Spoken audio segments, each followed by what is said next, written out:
요즘 유행하는 그런 말들이 참 많이 있죠. 그런데 자주 듣게 되는 단어 중에 하나가 스몰톡이라는 말입니다. 이 스몰톡이라는 말이 유행하는데 스몰톡이란 날씨나 취미 혹은 최근에 일어난 일 등을 주제로 나누는 가볍고 격식이 없는 그런 짧은 대화를 뜻합니다.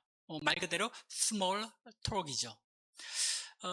따라서 어떻게 보면 스몰톡이라는 말이 요즘 유행한다기보다는 이런 스몰톡이 우리 인간들 사이에 일상에 항상 있어 왔는데, 이 스몰톡이라는 말과 함께 사소한 일상의 대화의 중요성이 더 부각되고 있기 때문에 이제 스몰톡이라는 말이 유행하게 되었다고 볼 수 있습니다. 오늘 순서에 따라서 전도서 4장을 살펴보게 되는데, 저는 이 전도서 4장을 읽으면서 마치 스몰톡 같다는 그런 생각이 좀 들었습니다.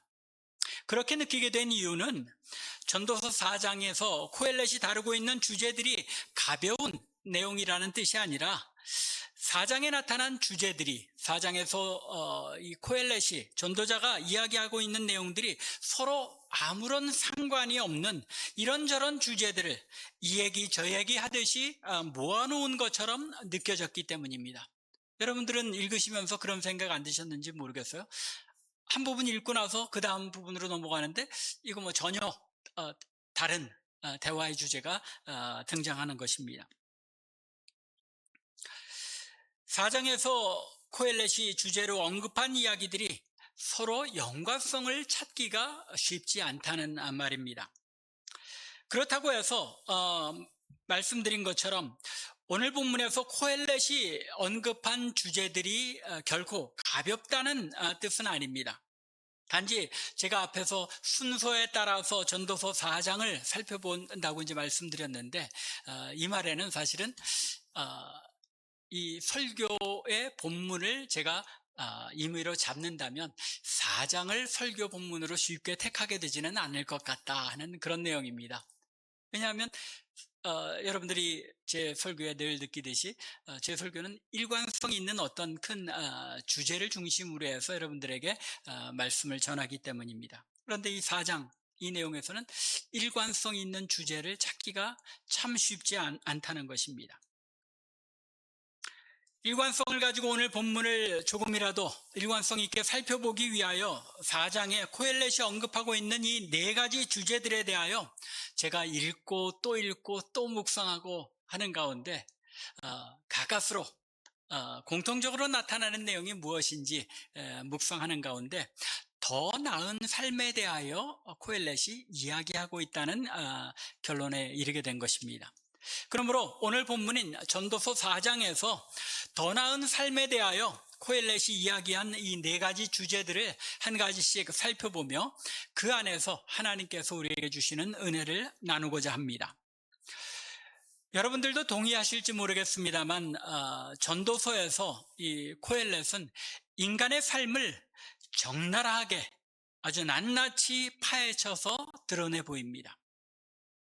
그런 면에서 전도서는 인간의 본성적인 그 삶을 가장 현실적으로 마치 발가벗겨 놓은 것처럼 드러내 보여주는 책입니다. 여러분들 전도서 계속 읽어오면서 그런 생각 드시지 않았습니까?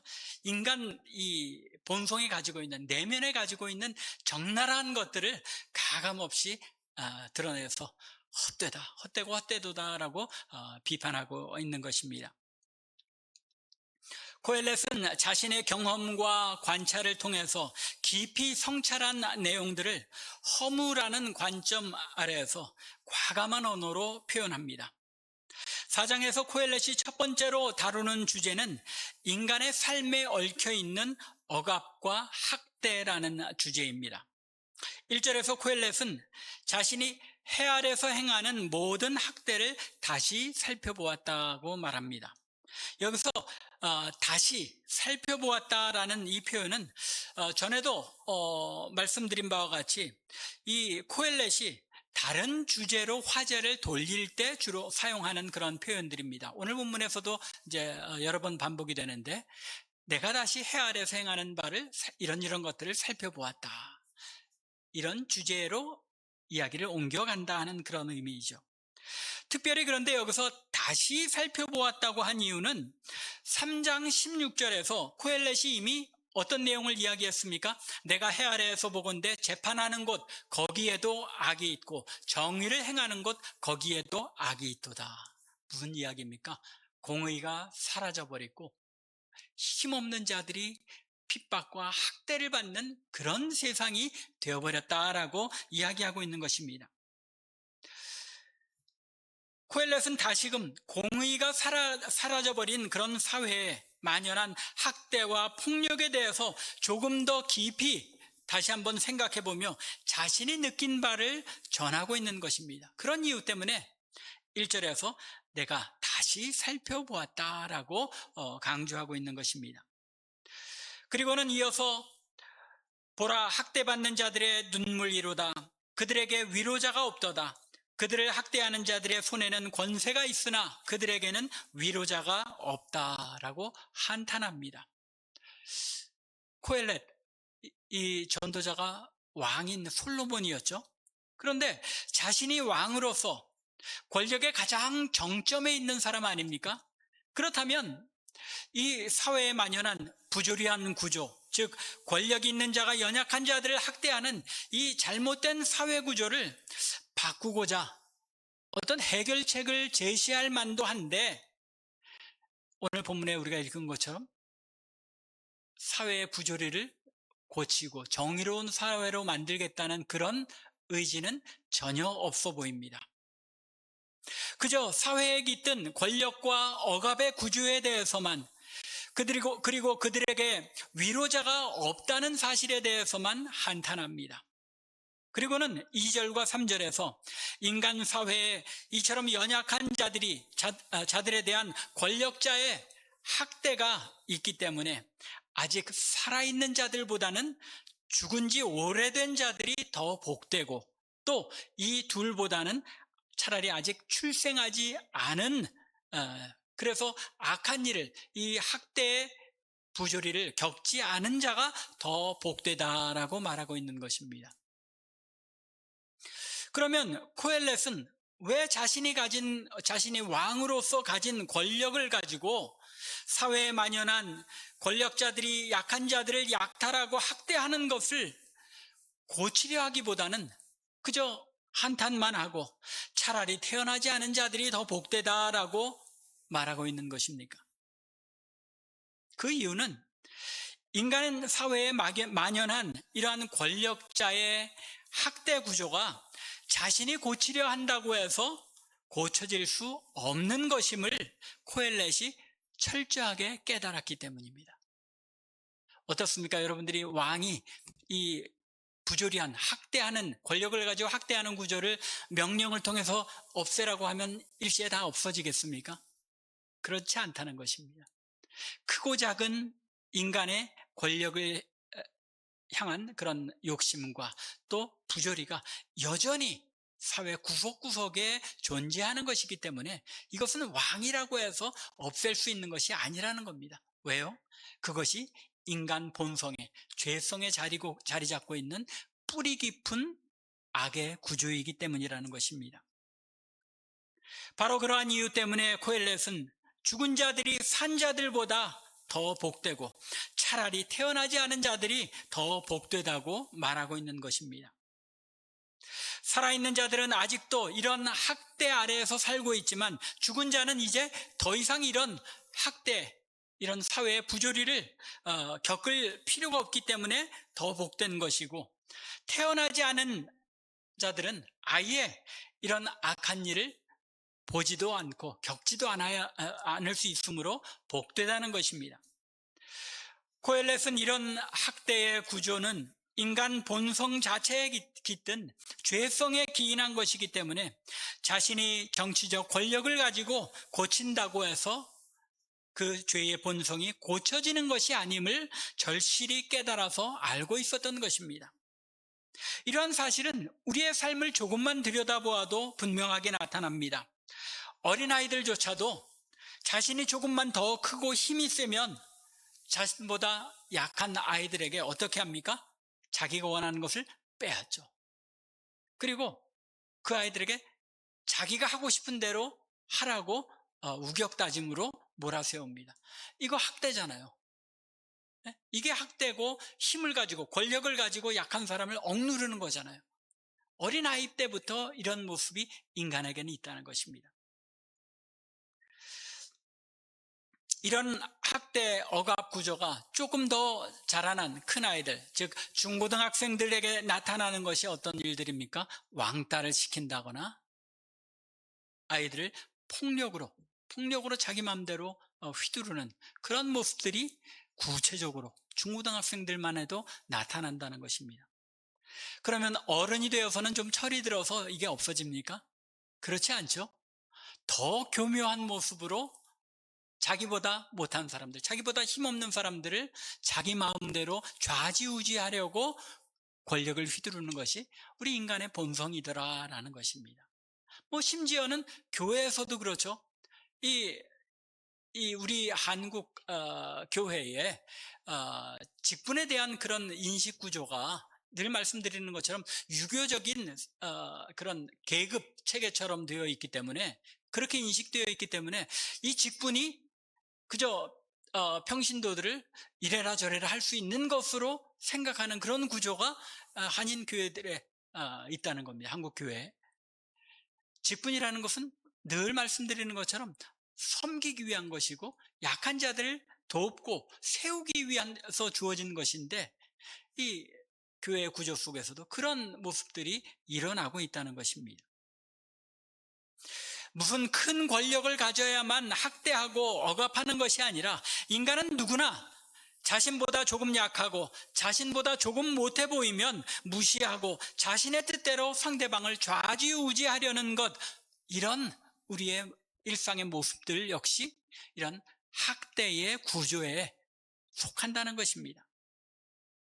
코엘렛은 인간 본성에 이런 학대 구조가 깃들어 있기 때문에 1절에서 위로자가 없도다 라고 2번이나 반복하며 안타까워하고 있는 것입니다.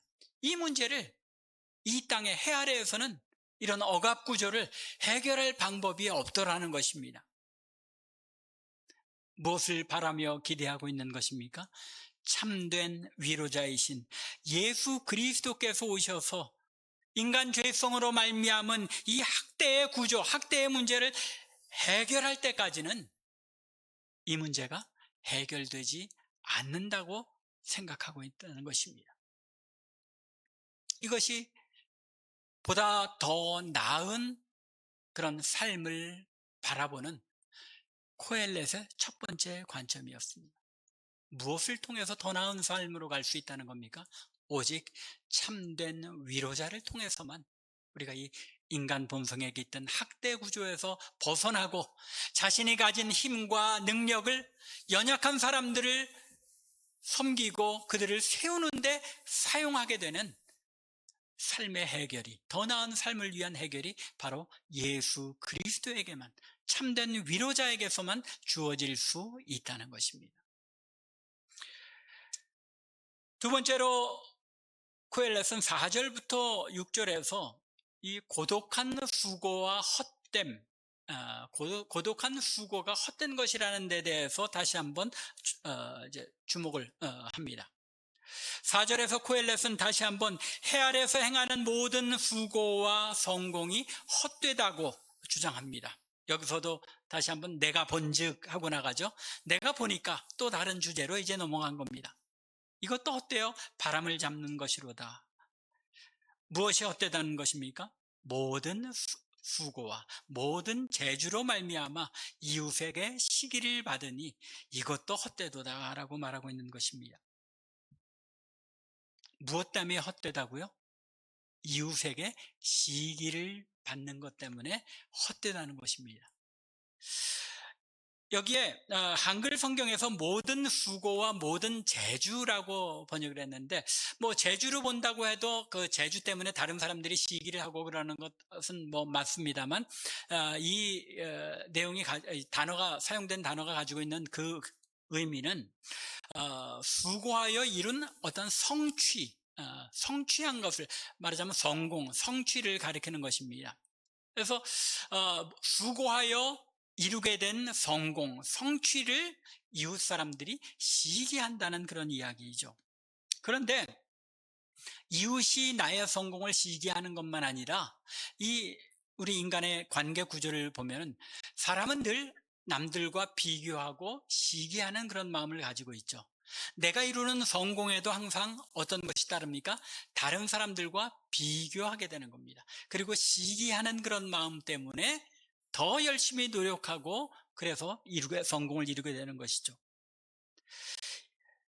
따라서 인간이 수고하여 이루는 그 모든 성취는 사람들의 시기와 또 나로부터 나오는 그런 시기를 통해서 이루어진다는 것입니다. 누구나 인간은 성공을 향해서 달려가지만 이 성공이라는 것이 항상 상대적이고 비교를 통해서 이루어진다는 것입니다. 그렇죠? 내가 성공했다 할 때 비교적 다른 사람들과 비교할 때 성공했다. 그런 식의 표현밖에는 이루어질 수 없습니다. 절대적인 기준의 성공이라는 것은 사실은 없지요. 다른 사람들과 비교해 볼 때 저 사람은 그래도 성공한 사람이다라고 이야기할 수 있을 뿐이죠. 성공이란 비교를 통해서 확인할 수 있다는 것입니다. 다른 사람과의 비교를 통해서 자신의 성취와 성공 여부를 확인하게 된다는 것입니다. 이것을 자본주의 사회에서는 보통 경쟁이라는 말로 포장하기도 하죠. 하지만 그 모든 수고와 성취는 타인과의 비교, 경쟁을 통해서 얻어진다는 인간 사회의 진리를 코엘렛이 정확하게 꿰뚫어 보고 있었다는 것입니다. 어린아이들부터도 그렇죠. 우리 자녀들이 제일 싫어한다고 얘기하는 게 뭡니까? 비교죠. 형하고 비교 좀 하지 마. 누나하고 비교하지 좀 마. 다른 엄친 아들하고 나하고 비교 좀 하지 마. 이게 자녀들이 제일 싫어하는 것이 비교죠. 그러나 그들 마음에도 역시 이 비교를 통해서 성취를 하고 비교를 통해서 남들을 시기하고 하는 그런 마음들이 늘 있는 것. 그것이 인간의 본질적인 모습이라는 것입니다. 그래서 코엘렛은 5절과 6절에서 오래된 잠언을 인용하면서 이 문제들의 해결책을 제시합니다. 먼저 5절을 보면 우매자는 팔짱을 끼고 있으면서 자기의 몸만 축내는도다 라는 잠언입니다. 여기에서 제가 잠언이라고 표현한 것은 성경의 잠언을 말하는 것이 아니라 고대 사회에서부터 쭉 이어져 내려오는 인간들의 지혜로운 말, 그걸 이제 잠언이라고 그렇게 표현한 것입니다.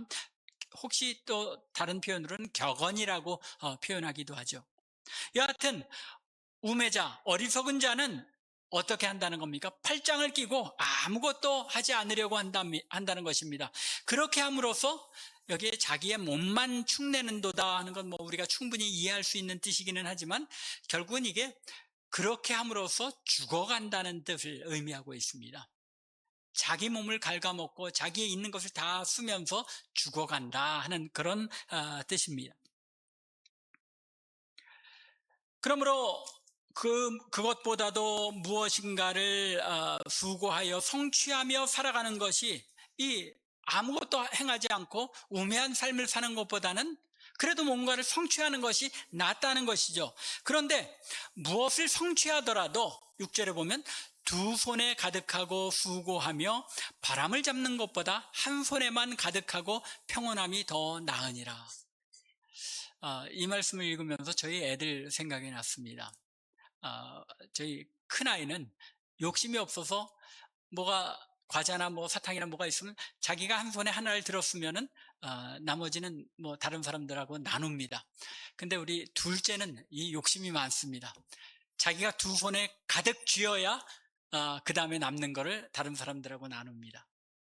그만큼 욕심이 있는 거죠. 여기 지금 두 손에 가득하고 수고하여 바람을 잡는 것보다 두 손에 가득 잡으려고 하는 그런 욕심과 탐욕을 가지고 수고하며 살아가다가 바람 잡는 것 같은 헛된 인생을 사는 것보다는 오히려 한 손에 넉넉하게 가득하게 잡고 있으면 그것으로 만족하고 평온한 삶을 누리는 것이 더 낫다는 것이죠. 더 나은 삶이 어떤 것인지 분명하게 지금 제시해 주고 있습니다. 우매하게 아무것도 안 하는 삶을 사는 것은 안 되는 것이지만, 너무 욕심에 가득 차서, 탐욕에 가득 차서 두 손에 가득 쥐고도 모자라서 더 가지려고 탐욕을 부리는 삶보다는 내게 주어진 그 내 손에 들고 있는 것, 그것으로 만족하고 감사하며 살아가는 것이 가장 나은 삶이라는 것입니다.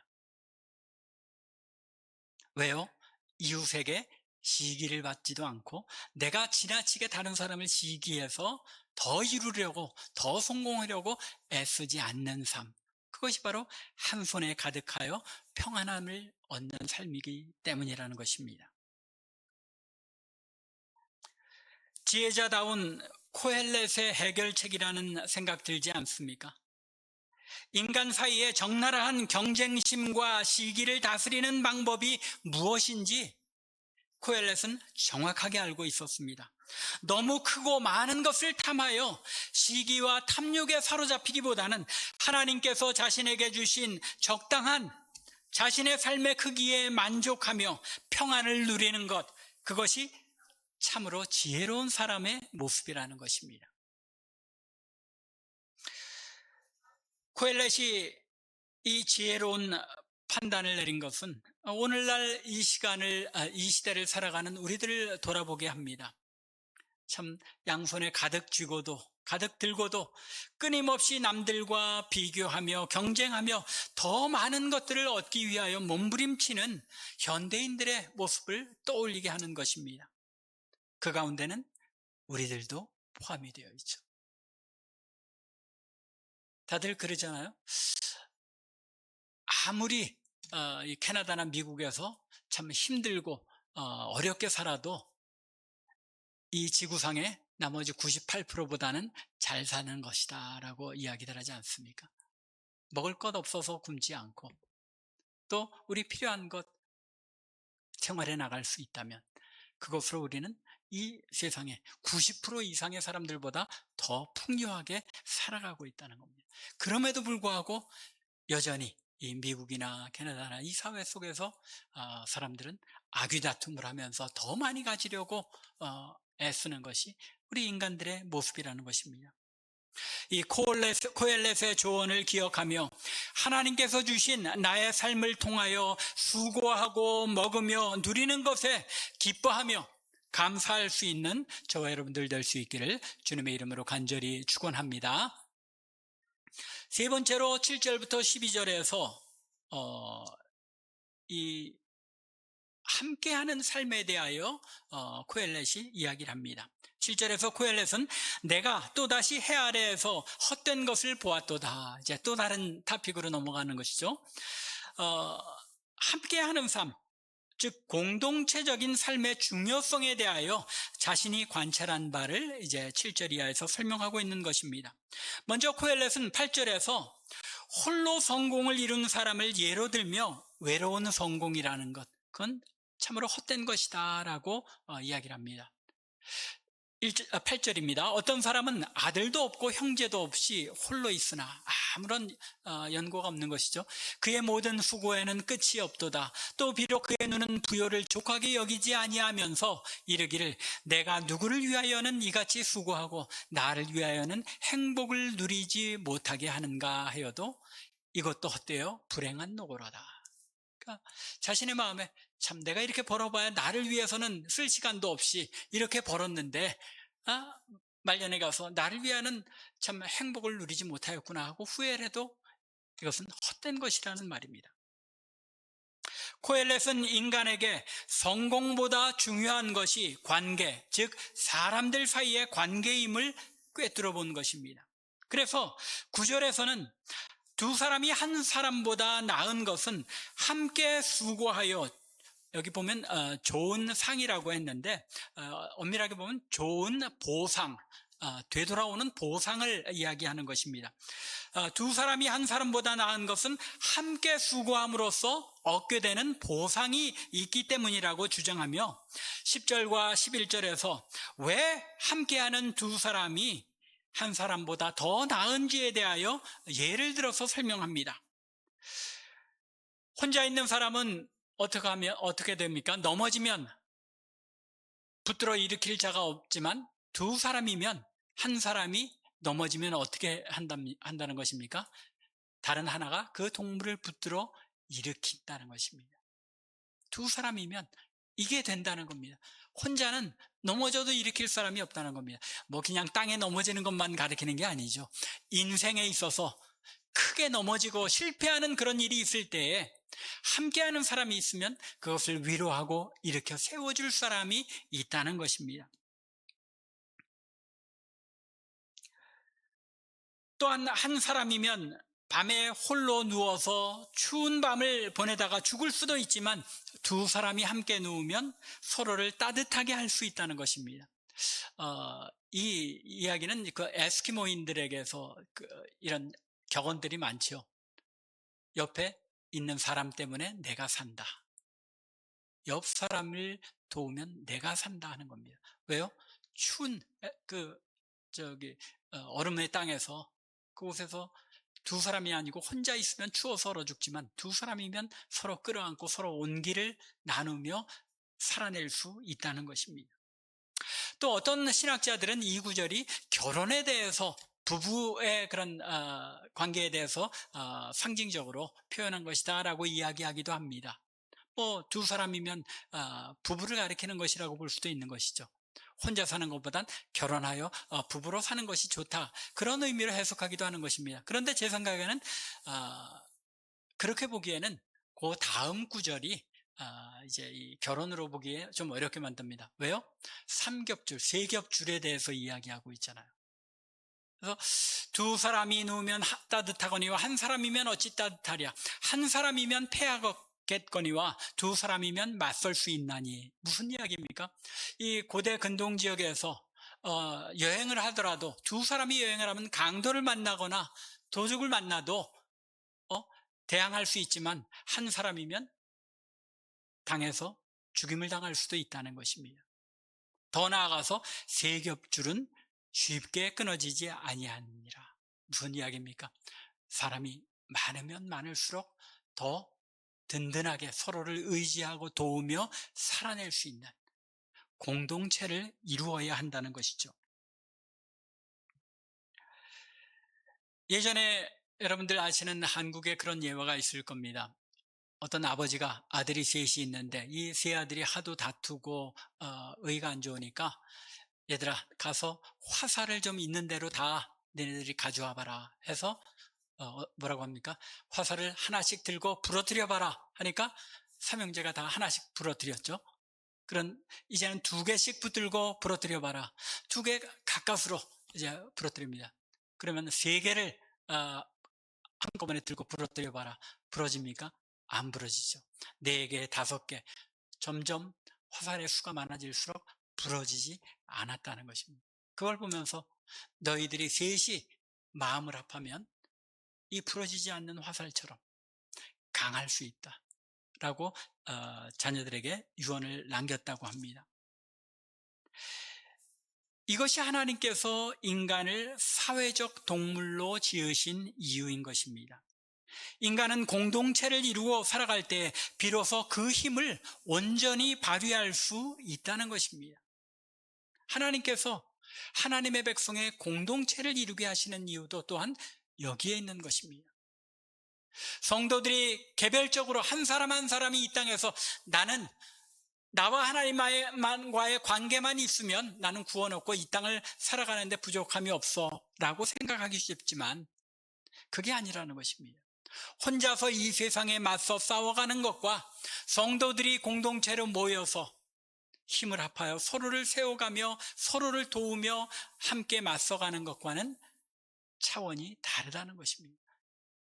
세상의 악한 세력들, 사탄의 세력들을 대항해 나가기 위해서 하나님께서 우리를 공동체로 불러 모으셨다는 것을 우리가 꼭 기억해야 하는 것입니다. 무엇이 더 나은 삶입니까? 홀로 성공하는 삶보다는, 홀로 무엇을 이루는 삶보다는 우리가 함께 하며 서로 나누며 서로를 세워가는 이런 공동체적인 삶이 더 나은 삶이라는 것입니다. 마지막으로 코엘렛은 13절부터 16절에서 권력의 무상함에 대하여 다시 한번 설명을 합니다. 코엘렛은 먼저 가난하지만 지혜로운 젊은이와 늙고 둔하여 경고를 받을 줄 모르는 왕을 비교합니다. 누가 더 낫다고요? 젊은 지혜자가, 지혜로운 젊은이가 가난할지라도 그게 차라리 고집스럽고 또 경고를 받을지 모르는 왕보다 낫다는 것입니다. 그리고는 이 가난하고 지혜로운 젊은이가 나중에 왕이 되었는데, 그가 왕이 되기 전에 왕의 다음 자리, 즉 현재 왕의 신하로 있다가 그 지혜로움 때문에 등용되었다가 왕을 대신하여 이제 다시 새로운 왕이 되었는데, 왕을 대신하여 일어난 이 지혜롭고 젊은 왕에게 많은 군중들이 환호하지만 결국 그의 치리를 받는 모든 백성들이 무수하였을지라도 후에 오는 자들은 그를 기뻐하지 아니하리니. 늙은 왕을 싫어해서 새롭고 젊은 왕을, 지혜로운 왕을 세웠지만 그 왕도 시간이 지나면 그 후대 사람들은 그 왕을 싫어하고 기뻐하지 아니한다는 것입니다. 이것이 왕이라는 것도 결국 영원하지 못하다는 것입니다. 결국 권력이라는 것도 잠시 그를 따르는 사람들이 있을 때만이지, 시간이 지나면 결국 사람들은 새로운 권력자들을 추앙하게 되므로 권력이라는 것도 헛되어 바람 잡는 것과 같다고 주장하는 것입니다. 말씀을 맺겠습니다. 오늘 말씀을 시작하면서 저는 오늘 본문 말씀을 처음 읽을 때 마치 스몰톡을 듣는 것처럼 느껴졌다고 말씀드렸습니다. 전혀 관련성이 없는 네 가지 주제들을 코엘렛이 자신의 느낌에 따라 느낌 가는 대로 언급하고 있는 것처럼 생각되었던 것입니다. 그러나 계속 이 말씀들을 묵상하고 살펴보면서 각기 서로 다른 것처럼 생각되는 이 네 개의 코엘렛이 관찰한 내용들 속에 한 가지 공통된 흐름이 있다는 것을 찾을 수 있게 되었습니다. 그것이 무엇입니까? 더 나은 삶. 무엇이 더 나은 삶인지에 대한 코엘렛의 메시지가 오늘 본문 전체의 바탕에 깔려 있다는 것입니다. 코엘렛은 첫 번째 관찰과 마지막 관찰 사이에 공통된 주제를 하나 언급합니다. 그것은 권력입니다. 권력이라는 것은 헛된 것인데, 인간들이 그 죄성으로 인하여 작은 권력이라도 갖게 되면 그것을 학대와 억압의 도구로 사용한다는 것입니다. 하나님께서 사람의 관계에서 어떤 사람에게 권세, 곧 힘과 능력을 주시는 것은 그것으로 나보다 약한 사람, 나보다 힘없는 사람들을 돕게 하기 위하여 내게 능력을 주시고 물질을 주시고 힘을 주신 것인데, 인간은 죄성 때문에 그것을 다른 사람들을 학대하고 억압하는 수단으로 사용한다는 것입니다. 그러므로 이러한 학대와 억압이 만연하는 사회에서 시기와 다툼 가운데 이루는 수고와 성취보다는 차라리 한 손에만 가득하면 그것으로 만족하고 평안을 누리며 한 사람보다 나은 두 사람보다 나은 세 사람이 서로 돕고 의지하는 공동체를 이루어가는 것이 더 나은 삶이라는 것입니다. 그런데 이 일을 이루기 위해서는 우리에게 참된 위로자가 필요하다는 것입니다. 예수 그리스도께서 이 억압의 문제, 우리 안에 있는 이 죄성의 문제를 해결해 주실 때 우리는 비로소 내게 가진 힘과 능력과 은사를 다른 사람들을 위해서 쓰게 되고, 또 내가 깊은 탐욕에 빠지지 아니하고 내가 가지고 누리는 이것에 하나님께 기뻐하고 만족하고 감사하는 가운데 한 사람보다는 두 사람보다는 세 사람, 하나님의 백성들이 모여 공동체를 이루는 것을 더 기쁘고 즐거워할 수 있는 그런 사람들이 될 수 있다는 것입니다. 그런 이유 때문에 코엘렛은 학대와 억압으로 만연한 인간 사회에 위로자가 없도다라고 한탄하였던 것입니다. 이 참된 위로자가 있을 때에만 아직 출생하지 못하거나 죽은 자보다 아직 살아있는 자가 더 복된 삶을 살 수가 있는 것이며, 또 시기와 다툼으로 수고와 성취를 홀로 이루기보다는 내 옆에 형제 자매들과 아름다운 공동체를 이루며 서로가 가진 힘과 능력으로 서로를 섬기는 아름다운 하나님의 나라를 이루어갈 수 있다는 것입니다. 이것이 코엘렛이 바라던 더 나은 삶, 더 나은 인간 사회에 대한 이상이었습니다. 그런데 코엘렛이 이렇게 바라고 소망하던 위로자, 이미 우리에게는 이 위로자가 우리를 찾아오셨죠. 우리의 죄의 문제를 해결해 주셨습니다. 코엘렛은 이 참된 위로자, 그분이 누구이신지, 어떻게 인간의 죄성과 그로 인한 문제들을 해결하고 위로하실지 모르는 가운데 막연하게 바라보았지만 우리에게는 이미 그 위로자가 찾아오셔서 우리를 위로하셨고 또 우리의 죄의 문제를 해결해 주셨기 때문입니다. 잠시 있다가 자리를 넘겨주게 되는 이 세상의 왕이 아니라 영원하신 참된 왕으로 오신 예수 그리스도께서 이 땅에 오셔서 우리의 죄의 문제를 해결해 주심으로써 우리 각 사람이 자신이 가진 능력과 힘을 다른 사람을 억압하고 학대하는 그런 권세, 그런 능력으로 사용하는 것이 아니라 서로를 섬기고 돌보는 은사로 사용함으로써 한 사람보다 더 나은 두 사람, 두 사람보다 더 나은 세 사람을 이루는 세 겹줄과 같은 하나님의 백성의 공동체를 이루어가게 하신 것입니다. 우리에게 이러한 은혜가 이미 임한 줄로 확신하시기 바랍니다. 물론 우리에게 여전히 이 세상 이 탐욕과 이 세상 권력의 구조에 대한 그런 문화가 우리 몸에 배어 있기 때문에 나도 모르게 이런 죄성이 나타날 때가 있기는 합니다.